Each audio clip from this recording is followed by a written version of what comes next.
Hello students, now we have pollination and fertilization chapter. In this chapter, the first word to understand, we have the pollination means transfer of pollen grain from a flower to another flower or a flower to the same flower, or might be the flower from that the pollen is being transferred to the stigma in the same plant but on a different flower. Focus on this diagram.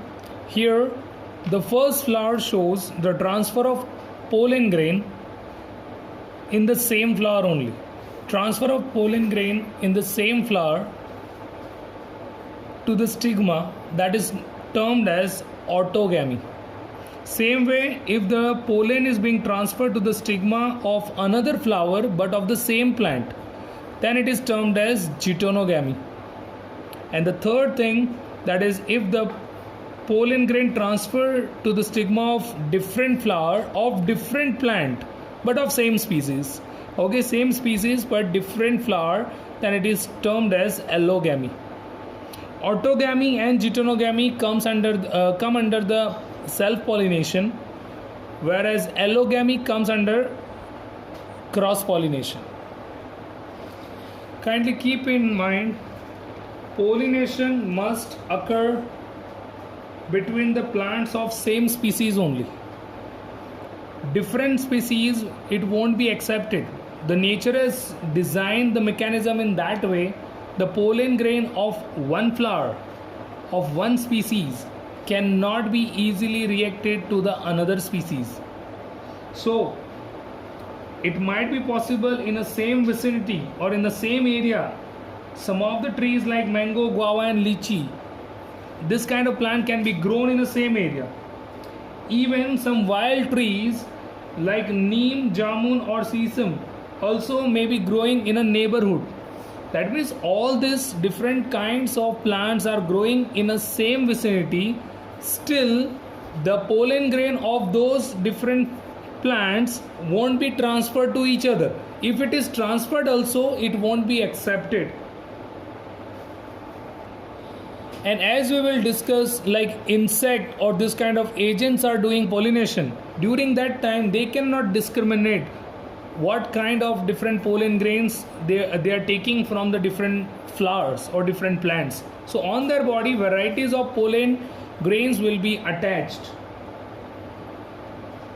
Still, the different varieties of pollen grain cannot be passed to any other variety of the stigma. That means same species pollen grain only will be accepted by the same stigma species. Okay, or the species of the same flower of that stigma. Now, focusing on the major part, self-pollination. As we have seen, autogamy and geitonogamy both are coming under the self-pollination only. The pollination between flower of the same plant is considered as a self-pollination. So, all the genetic character will be repeated, will be directly passed into the next progeny. Some flower like pansy growing nearer to the ground level, and they are actually enclosing the internal reproductive organ, that is anther and the stigma or anther and the whole female part. It is being enclosed by these petals. So every time this all structure remain closed, they won't be coming out. So definitely internally, as these both part are being closed, they are having self-pollination. And this kind of pollination which is being done in the closed manner, it is termed as cleistogamy. When this self-pollination can be occurred, to have the self-pollination, definitely the flower should be bisexual flower. Both the parts should be there. That is male and female reproductive part. But if flower is unisexual also, then also it's having a chance of for self-pollination. Like we consider, if one flower is male flower, one plant containing a male flower and another plant containing a female flower. Now from male to female, with the help of, if they are growing in a same or nearby vicinity, it might be possible to have a pollination in that same way. So here also in this case, pollination can be possible. Now, stigma and anther should mature at the same time. This is a very important factor, especially for bisexual flower and even for unisexual, that if they are not maturing at same time, then definitely the nature favors cross pollination. Okay, so major stigma and anther should mature at the same time. These are the advantages listed for self pollination. Definitely it is surer. The possibility of having self pollination is maximum in especially bisexual flower, because both are mostly mature at the same time. Parental characteristics are preserved indefinitely. That means if parents are having all the good characteristics, that is definitely is being preserved in this self pollination. There is no wastage of pollen grain because the process is occurred without any specific agents, and the chances of having acceptance of pollen grain is maximum. The flower need not to be large or showy, no need of that. Scent or nectar is also not required. On the other hand, we have disadvantage also for self pollination. Self pollination, as I told, the genetic characteristic is almost copied, it will be repeated. So if any varieties are having weakening variety or having a weaknesses, that weaknesses can be repeated in the next progeny.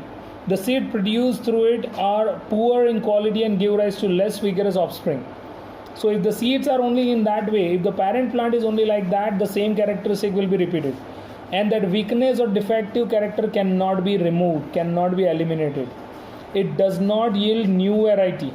That means it is not possible to have a combination of any new different type of plants. So here there is no chances that a new variety can be formed by intermixing of characteristic, because whole parental characteristic only will be repeated. Another type of pollination, that is a cross pollination. Okay, that is a transfer of pollen from the anther of a flower of one plant to the stigma of another plant. I think we have seen allogamy. The same thing over here, that is simply called as cross pollination, and these are the advantages for it.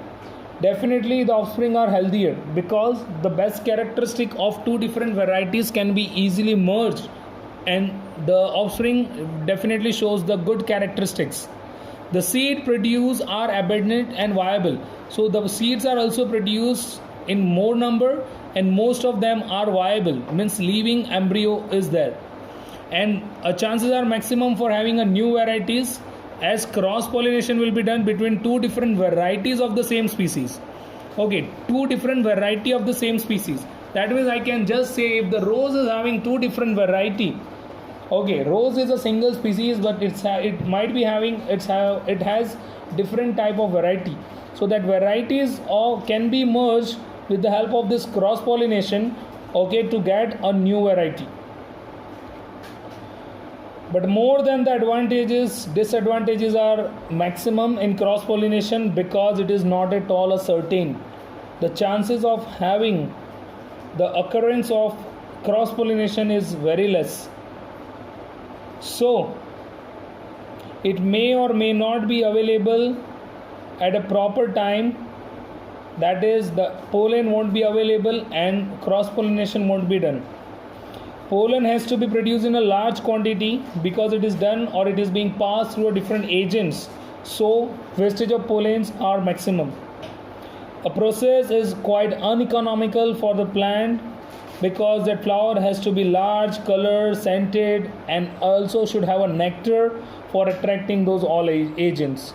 So these are the disadvantages of cross pollination. Most of the varieties of flower are actually cross pollinated. That means nature also favor cross pollination in some of the spatial conditions, and those conditions are unisexuality, dichogamy, self-sterility, hercogamy, and heterostyly. These are the specific condition under which nature favors cross pollination. The first one, unisexuality. where the flower may be either a male or a female flower. So might be it is staminate or pistillate flower, and based on that particular character, the cross pollination will be done with the help of any kind of agents like insect, wind, water and all. And in this we have a major example, that is palm and papaya, because in that the male flower and female flower growing on a different plants.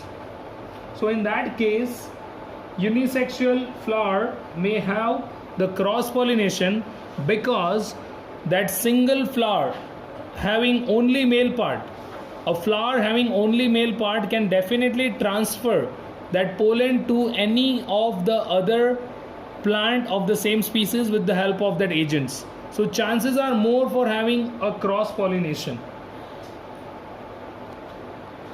Even in cucumber and gourd, the male and female flowers may be born on the same plant, but they are also being fertilized, they are also being pollinated with the different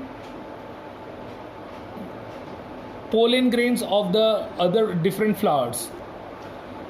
Now dichogamy, it's based on a maturation. That means a different timing in the maturation of androecium and gynoecium, that is a male part and female part. In many bisexual flower, anther and stigma are actually not growing at the same time. They are not maturing even at the same time.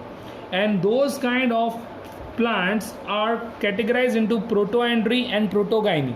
Protoandry, where andry in the sense male part, so male part is growing first, and protogyny where female part grows first.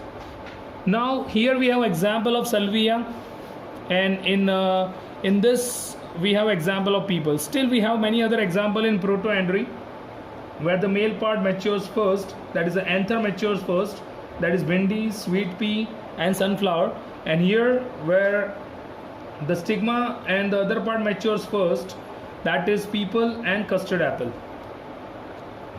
Now the third case, self-sterility.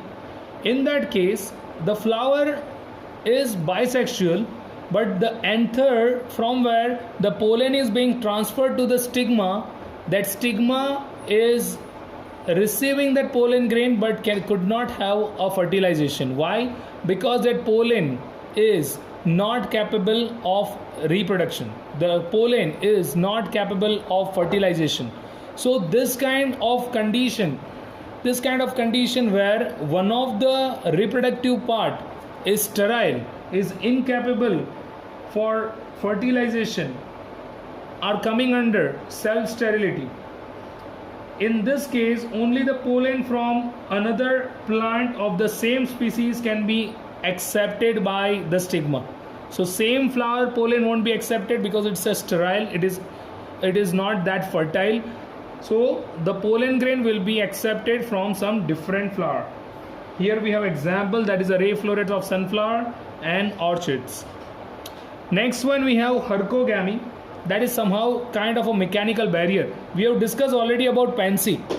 Yeah, the same thing like a pansy. Sometime what happened, the female part grows and matured first, and it will come out of the petal, and the stamen remain inside the petal. And sometime the stamen grows out and the female part remain inside the petal. So it is just like a petal as a covering. Petal is covering that thing, so it will not allow the male or either female part to come out. So the part which is remain outside, if female part remain outside, then definitely it will accept the pollen grain from some other flower or other plant. And if a male part grows first and comes out, then the pollen will be transferred from that flower to different flower. So in both the cases, the cross pollination is only favored. That is hercogamy. And the last one we have, that is heterostyle. Here you can see the heterostyle example. A flower like primrose and oxalis, where either a male part or female part grows at different height. Here you can see this brown color one indicate the anther, and anther in this case it grows on lower height as compared to the female part. So it cannot go beyond the against the gravitation rule, and it will be passed. So this female part will be definitely accepting pollen grain from some other plant. In the other case, the anther grows at quite different height, it is growing at a very tall height, and this kind of anther won't be pass its pollen grain to the stigma. So anther, if it is mature in this much length, then it will be easily ruptured and the pollen grain will be easily passed to the different flower. So in both the cases, the length of a male and female part, that is the height of a male and female parts, are differ, and that won't be favoring self pollination, that will only favor cross pollination. Now we have agents of cross pollination, especially the agents which needs for transfer of pollen grain from one flower to another flower of a different plant. And in that we have the insect, wind, water, bird, elephant, and even artificial it is possible. Now the insect pollination is also known as entomophily or entomophilous. Insect pollination, majorly what are the different characteristics for the flower to have this insect pollination, that I am going to list. These are the characteristics of flower. It is done by insects. So to attract insect, definitely flower should be large, it should be brightly colored with a scent and a nectar. So these are the common thing which is required. But other than that, what is the nature of pollen grain? It should be sticky. The sticky pollen grain or spiny pollen grain, it's indicate that it will be easily stick to the specific agent, that is insect, to the legs of the insect, and it will be passed easily. So it should be sticky or spiny. And even the stigma, on the other hand, it should be sticky. So the sticky pollen can be easily stick with the sticky stigma. And here we have example, that is dahlia or a maize which is being pollinated by insect. Even sometime in insect pollination, the different flower will cluster together to make the insect conspicuous or confused for doing a pollination. Now next we have its wind pollination, and wind pollination is also known as anemophilous or anemophily, where we have example, it's maize. These are the special feature for the plant which is being pollinated by wind. The flower definitely not required any kind of scent, nectar, or any bright colored. Okay, the flower also are quite small in structure. The major thing to remember is stamen. The stamen are long and hang out of the flower to be exposed to wind. So it is long and hang out, so it will be easily passing the pollen grain.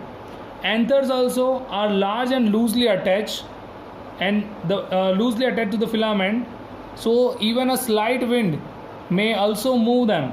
So this pollen grain, which is quite dry, smooth, and very light in structure, can be easily rolled with a wind. That's why anthers are loosely attached with the filament, so it can be easily broken and the pollen grain will be passed easily. Now even pollen, definitely it should be passed in a it should be produced in a large number, but on the other hand, the stigma is there, it should be feathery and hang out. Feathery means you can say like a fibrous structure, like fibers are there, hairy structures are there, so it can easily trap the pollen grain, which is quite smooth in nature. So it can easily trap those kind of pollen grain to have this wind pollination. Next is water pollination, that is called as hydrophilus or hydrophily, where we have best example, that is a Vallisneria. Same as anemophily, here in water pollination, pollen grains are produced in a large number. In some plant, the pollen grain have a specific gravity almost equal to the water, so that they remain floating below the surface of water. Means the pollen grain is having the density or the heaviness is somewhat matches with the heaviness of water, so the pollen grain will be floating on the surface. Like I can give you an example of Vallisneria, how in that the pollination will be occurred. Focus on this image. This is a Vallisneria plant where male plant and female plants are different. The male flower after growing it's just floating on the surface, and female flower has to move, has to grow up to the height of that male flower.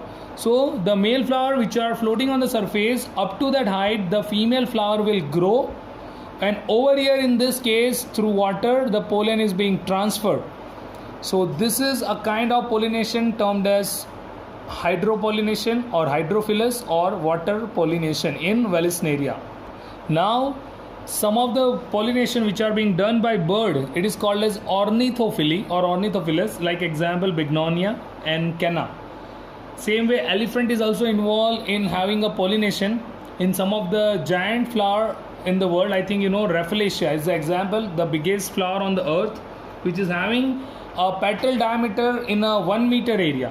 So this kind of big flower over there, the pollen will be stick to the legs of the elephant, and the pollen grains of one flower get attached to the feet of the elephant and may be carried to the stigma of another flower when trampled by those feet, when it is being passed through those feet.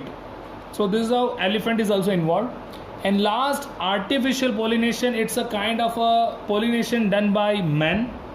From it is said somewhat the civilization of Babylonia, from that time, that was a practice of to sprinkle a male flower of a palm on the female flower. That is, they are throwing that male flower on a female flower, and in that case the pollen was somehow being passed, and pollination was being done for having the this artificial pollination example.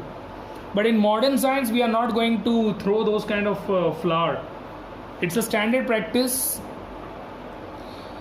Here in artificial pollination, first we are removing the male part or female part from the flower, and removal of that part is termed as emasculation. After removing the male part, the flower is being covered, or the female part is being covered with the polythene.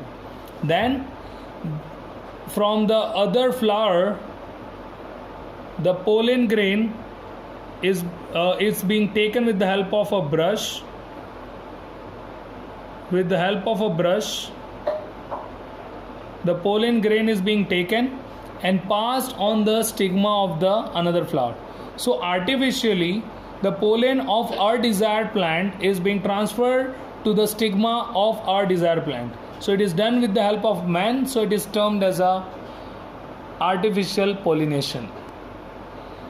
Here some of the examples are there. This is the example of sweet pea which is being pollinated by insect, and this is the example of maize which is being pollinated by wind. Now insect pollination, in that especially this sweet pea is pollinated by honeybee, and the bees are actually passing towards this flower, and this flower is having three different types of flower. One is called as standard petal, another is called as wing petal, and third one is called as skill petal. Now as the bee is being settled down on this flower for absorbing the juices or the nectar, and nectar is available on the base of the ovary, in that case that bee has to cross all these different petals. So bee is passing through standard petal, wing petal and kill petal. All these three petals are being crossed by the bee, and then it will reach nearer to the male and female part. Now as it goes nearer to male part, definitely the male part is like this 9+1 arrangement. I think I told you, diadelphous, okay, where the anther can be ruptured on the sitting of this bee, and that bee is absorbing the nectar, and during that case the anther pollen grain will be sticking to the legs of the bee. In the same way, if that bee already carried the pollen grain from some different plant of the same species, then that pollen grain will be transferred to this flower, and it will be transferred to the inner stigma where pollination will be done. So this is how insect is being involved in having a pollination. Same way, wind pollination over there. Here the example is of maize, and pollen from the outwardly hanging anther is blown away easily by the wind because anthers are loosely attached with the filament. So just a little wind also remove that anther and can rupture it to pass out the pollen grain, and that pollen will be easily blown away with the help of wind to the feathery stigma of different female flower, that is a maize flower. And in this case, sometimes the male flower matures earlier than the female ones, and so that the chances of self pollinations are very less. So majorly cross pollination only occurs. Now the next part of the chapter is fertilization. As after transfer of pollen grain, it's a fusion of a male nuclei with the female nuclei, and that process is termed as fertilization. So fusion of the nuclei of male and female gametes is known as fertilization. So we should know the male nuclei or the male structure, that is a pollen, and also we should know the female part, that is the ovary or the ovule. Now the pollen grain. If the pollen grain is mature, it contains a double wall. The double wall is called as exine and intine. Exine and intine are the outer and inner wall of a pollen grain. It contains two nuclei. Total two nuclei are there. The one is called as tube nucleus, and the another one is called as generative nucleus. So total in the diagram you can see the two wall and the two different nuclei are there. In between a gap is there, that is called as germ pore. Now this pollen grain is transferred to the stigma, and further changes in the pollen grain will be occurred on that stigma only, that means over here. But the major thing to tell you, this tube nucleus is required for growing of a pollen tube, like this. You can see this kind of pollen tube will be grown, okay, with the help of this tube nucleus, as it is being guarded by tube nucleus. And generative nuclei are the major nuclei that is considered as a male nuclei for fertilization. On the other hand, the female reproductive part, that is ovary, which contains an ovule, and that ovule in future it becomes seed and the ovary becomes a fruit. Now if more than one ovules are there, the fruit will be formed with a more number of seeds. So ovule indicates the seed number. Each ovule has one or two protective covering, that is termed as integuments. So ovule is also having its two wall, that is called as integuments.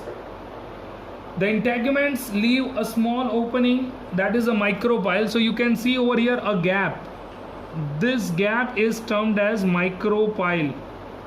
Through that only this pollen tube will be entering into this particular ovule. Enclosed by the integument is the nucellus, and that is a specific layer, I must say, which is this particular layer is a nucellus. Okay, it's a mass of food laden cell, that means that particular cell which stores the food and giving the food or nutrition to the ovule whenever it needs. So this part, the inner part, is termed as nucellus.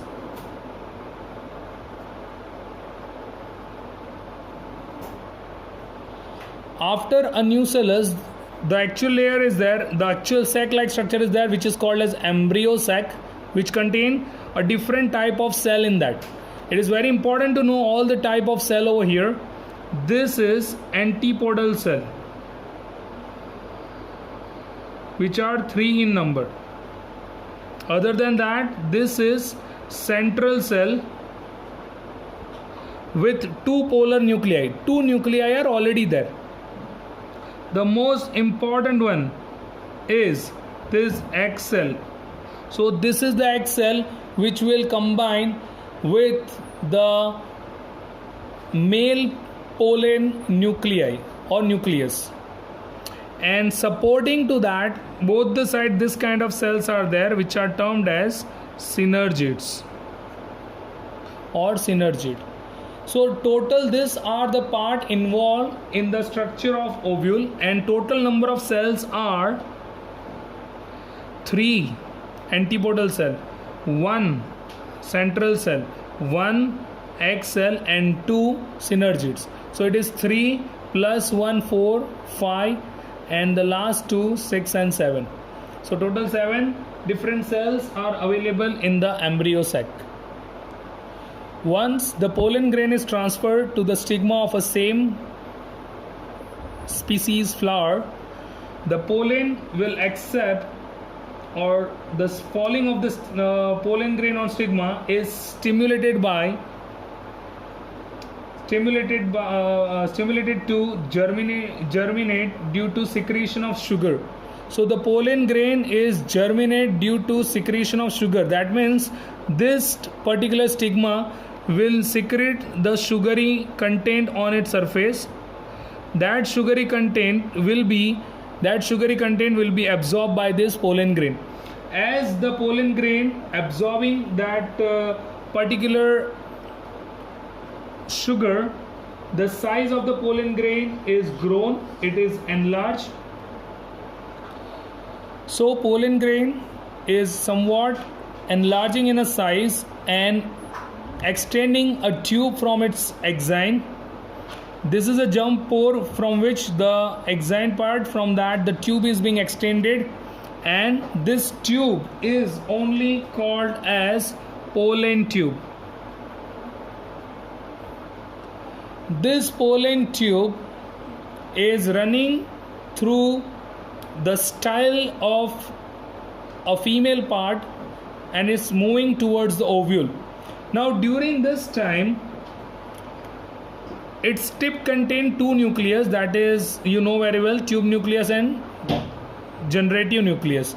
Now this generative nucleus during running of this pollen tube divides into it divides and forms 2 generative nucleus. So here you can see, instead of 1, right now 2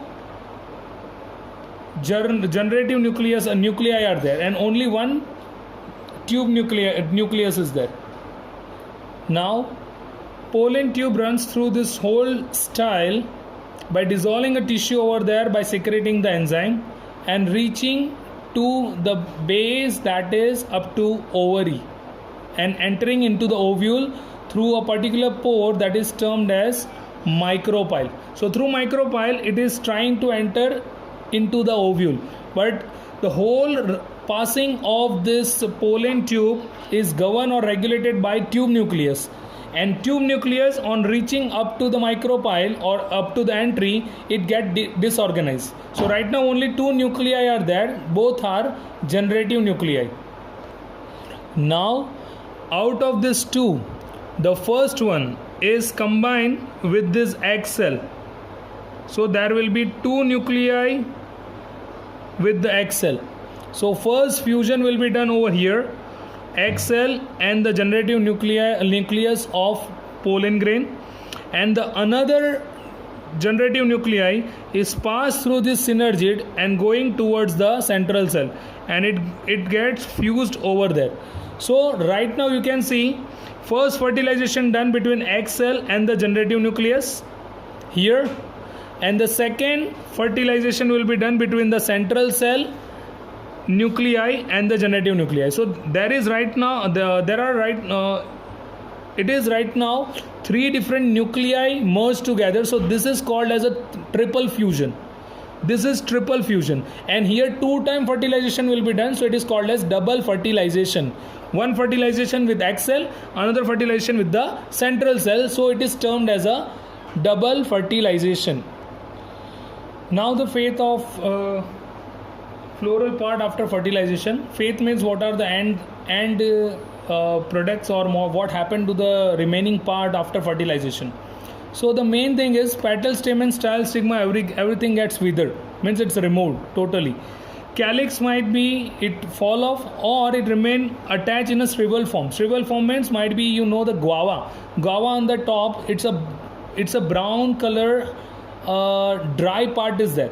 Yeah, that is indicating the calyx part. Generally we are removing that dry part at the top of guava. Yeah. Next, ovary turns into fruit, ovary wall turns into fruit wall, that is a pericarp.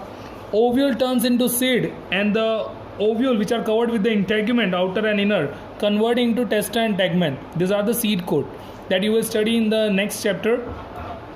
And egg cell and synergid will form a living embryo, which later on involve in formation or in germination of a seed. So germination of a seed can only be possible by growing of this embryo in the seed. Central cell forms endosperm. Example is maize, like the maize seed, like this. Okay, in that the upper yellow part is actually endosperm part, that is main part having a more amount of nutrient and mass of food. And antipodal cell get disorganized. This is all about pollination and fertilization. Thank you all. Have a safe and productive day.